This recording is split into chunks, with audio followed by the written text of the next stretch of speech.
If you're new to my channel, my name's Kristen Watson. I went through an IVF journey.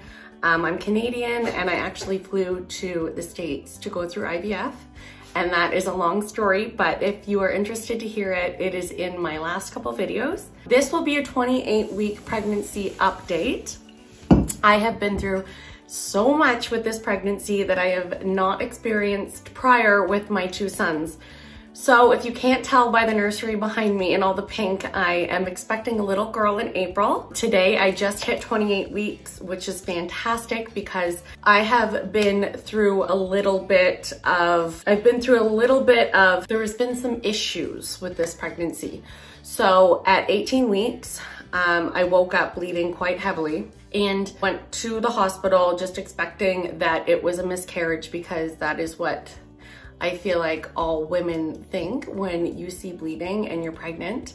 And it was a very emotional time. After going through some testing, blood work, and ultrasound, the doctors told us that I was having a placenta abruption. So I had never heard of this before. So obviously Trevor, my husband Trevor, and myself, we did some Googling because we had no idea what we were in store for. So the bleeding lasted for 3 days at 18 weeks, very heavy, and then it would go lighter and it would get really, really dark, which is a signal for old blood or the abruption was healing. So that's a really good sign. But after it would go dark and we would think we were in the clear, it would start up again. So this happened for 3 days. I was admitted into hospital to be monitored because there are quite a few things that could go wrong when you have a placenta abruption. You have a much higher risk of losing your pregnancy, having a miscarriage. There's danger to the mom and the baby. There's lots of things that could happen. But at this time, Trevor and myself had never heard of a placenta abruption, so it was quite scary for us. Now I just hit 28 weeks today. So we have made it through the toughest times. The doctors wanted me to hit 24 weeks and then they were gonna, well, everybody felt much better because, you know, the survival rate for a 28 or a 24 week fetus is much higher than an 18 week. So we made it to 24 weeks and we've been very careful. I was put on bed rest. I can't lift my other little guys. I have a 3-year-old and a 4-year-old. So we've been just really monitoring the activities that I do. My first appointment with a high-risk OB was last week. So last Tuesday, today's Monday, and we did a very in-depth ultrasound to look at my placenta. The bleeding has been much less, but spotting has occurred since the 18 week. So at the high risk OB appointment, she let us know that so your placenta is supposed to look like a pancake. Oh, please hold, my dog wants me. So your placenta is supposed to look like a pancake, flat and smooth. And mine is almost like waves on the ocean. So it looks very jagged and there are big pockets in my placenta. So they aren't sure if these pockets are blood clots or tears. You can't tell through an ultrasound. We just know something isn't right. So their biggest concern is that the baby will stop growing because she will stop getting all of the nutrients and everything she needs through the placenta. So we are on high alert right now, monitoring her weight. Last Tuesday, she was 2.2 pounds and she was in the 25th percentile. So tomorrow I have another appointment to check her weight again.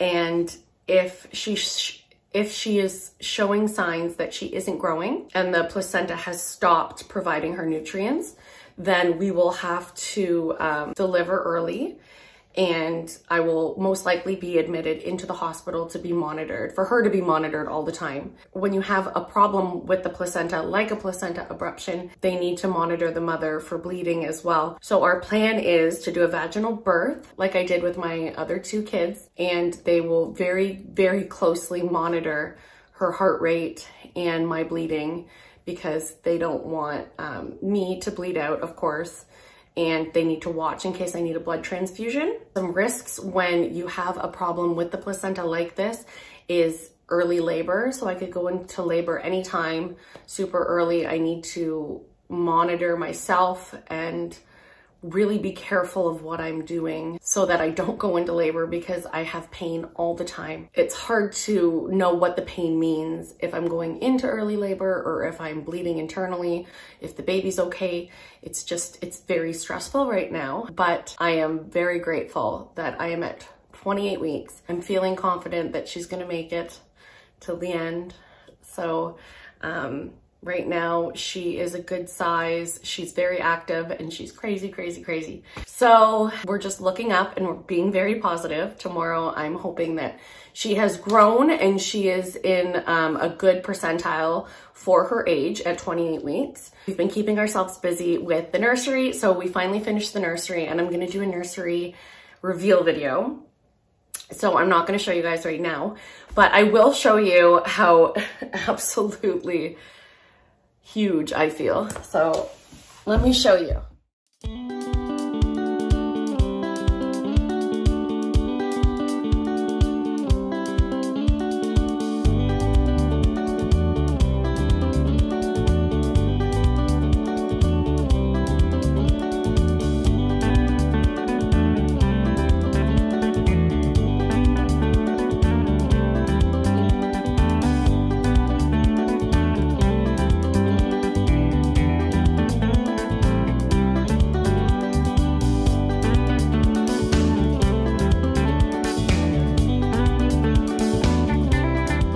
So other than the placenta abruption and being high risk right now, what has been actually the worst of this whole entire pregnancy for myself, how I feel, is the heartburn and acid reflux. And I'm out of breath all the time. So with my first son, I had the absolute worst acid reflux that I've ever experienced. And I read that that means that your baby will have so much hair. So during our 3D ultrasound with my son, the ultrasound tech was letting us know that all she could see was like ridiculous amounts of hair. And when he was born, he had like a toupee, and it was crazy. So I have a feeling that this baby might have a lot of hair, like my eldest Finn. My second born, Bennett, was born bald. He had no hair at all, and he didn't get hair till he was 1. So I have no clue what this baby is going to look like. Other things that I have been feeling in this pregnancy, being 7 months now, my cravings have been insane. So I don't know if other moms out here have this, where you're so hungry, but nothing sounds appealing to you. So it's like, all I wanna do is have the satisfaction of the best meal, but not a single thing sounds good to me. So I've been really struggling with that. The differences of being pregnant with a boy to a girl, I have found, is the way I'm carrying. So I'm carrying across, and with the boys, I was carrying out. So my belly with the boys looked like a pyramid. I was very all out in front, and the doctors tell me that she is lying across. So every time I go in for an ultrasound, her little hands and her head are on this side, and then her little bum and feet are on the left side. So she's lying across, just taking up all the room in my belly. The boys, I just felt better. I had great pregnancies. I did have a little bit of placenta previa with my last son, but that resolved itself. So that was just a week or 2 of the doctor telling me to take it easy, and generally it resolves itself. Again, with a placenta abruption, with smaller ones, they tend to resolve themselves as well, except for this one did not. So So it's called a chronic placenta abruption. It has not been fun, and I hope that none of you are going through that. I'm trying to think of what else for this pregnancy. We are completely ready for her to arrive. The doctors at the hospital told us to buy some preemie outfits just in case she decides to come early. So I have 3 outfits. I was surprised that preemie outfits are extremely hard to find, in store at least, but we have those purchased and in the hospital bag.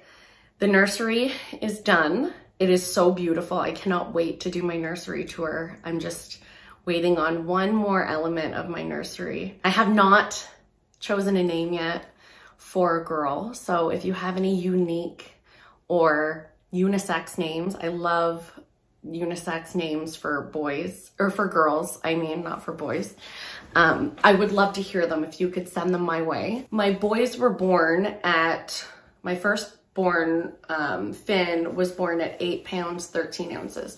So he was a very big boy. And for your first baby, it was quite alarming to me. And my second born was around 8 pounds. So he was much smaller, in my opinion, at least.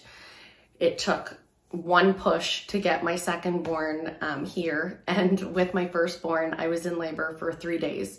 So it wasn't bad labor. I never felt any pain. I had an epidural with both boys and I never felt anything. So I'm one of those lucky women that felt nothing, except for in the recovery, which every mom knows the recovery is tough, regardless of how easy or hard your birth is. So 28 weeks, I'm hoping that she holds on to until at least 37 weeks. So we're just hoping for the best, staying positive. Hopefully tomorrow's appointment goes well. I'm going to do an update video at 30 weeks, if I make it to 30 weeks. And if something happens that I get put in the hospital earlier, or she decides to come earlier, my water breaks earlier because of the abruption, I will make sure that I do a video following all of that. So if you have any questions about IVF, about placenta abruption, I am open to questions. So drop them in the comment box below and I will be sure to get back to you. If you don't already follow my channel, go ahead, hit that subscribe button, and I hope all of your pregnancies are treating you well.